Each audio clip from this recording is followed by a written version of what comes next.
Hey guys, Lord here, back in with another action figure review, wrapping up our looks at the Street Sharks 30th Anniversary Collection.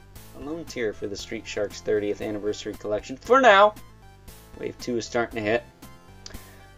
But today we have Slash, the narwhal living in the ocean, causing a commotion because he is so awesome. If you remember memes from about 10-15 years ago, I'm sure that is cancer to your eardrums. Either way, this is of course brought to us by the fine folks over at Mattel, and yes, this is the last one we'll be looking at on the channel for a while. We probably won't get to Wave 2 until November, December, depending. I'm kind of in the financial hole right now because a lot of pre-orders have been processing, so I don't know when I'll get around to picking those up, because truth be told, I didn't actually pick these up via pre-order. I actually purchased them when they were in stock. Normally I pre-order my stuff, this time not so much. That said, before we get too far ahead of ourselves with random side tangents and whatnots, just like the Ripster video, why don't we cut right to the chase and get to the meat and taters of this review and take a look-see at all Slash has to offer in terms of accessories.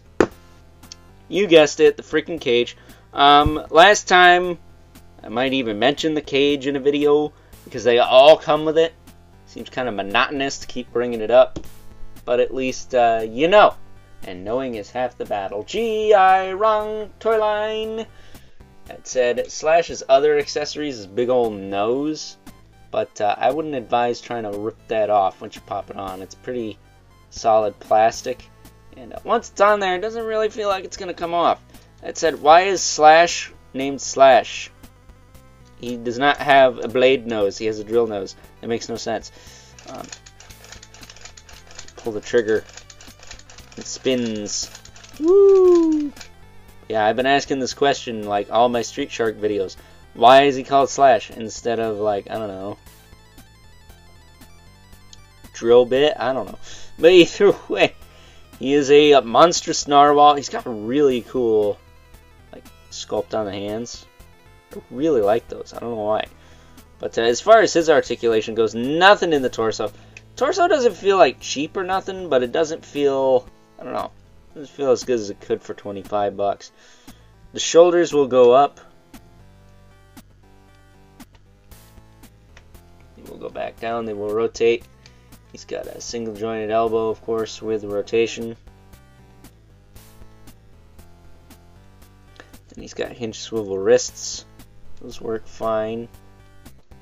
As far as the hips go, he of course has the drop down hip. His don't work nearly as well, they just kind of wiggle. And then he's got the swivel in the hip. He can kick out, back down. He's got a single jointed knee with some rotation in there. Again, his rotators, just like jabs, work a little better than Ripster's. I will say, I did have to heat this arm on him. Get that to rotate at all, but it does work. As far as his feet go, he does have quite a bit of rotation in those compared to the other two. Then he does have quite a bit of forward and back as well. So that is Slash in a nutshell.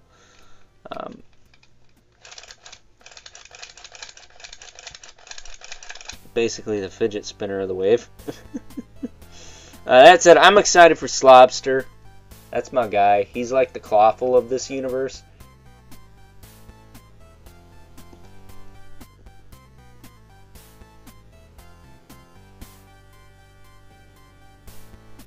The thing is talking. The Alexa. I don't know what that had to do with anything. I said Slobster. So yeah, very weird. No one's talking to you. But where was I? Yeah, I'm very much looking forward to Slobster. He is the Clawful of this series, as far as I'm concerned. Except he's not as big of a dunce. I don't know how smart or not smart or dumb or whatever the bad guys at Street Sharks are. But if they're anything like Motu, Can't be too bright, can they? Especially when they sound like this. 2000X Clawful reference for you there. That said, it's time now that we move right along and take a look. Some size comparisons. First up, here is not so good old Slash, because he is a bad guy after all, alongside the two Street Shark compadres we've already taken a look at and already have in the Street Sharks 30th, is it, Anniversary line. We have both Ripster and his buddy Jab, who look like they're about to double team poor Slash here because Dr. Paranoid is not out yet, so why don't we get them out of here. So we can make room for our two regulars, the Mythic Legion's Brother Mandibilith, whose stupid mace fell off. Of course it did. About ready to super glue that darn thing on. But again, the Mythic Legion's Brother Mandibilith, and the infamous 11th Spawn, who, as usual, towers over everyone, especially in this case since Slash is, I think, the shortest of this first wave of Street Sharks figures. So, with that being said, it's time now that we wrap things up. Some final thoughts. Overall, and while he may not have that quote-unquote real shark skin feel like Ripster and Jab before him, I have to say that good old Slash, well, not bad.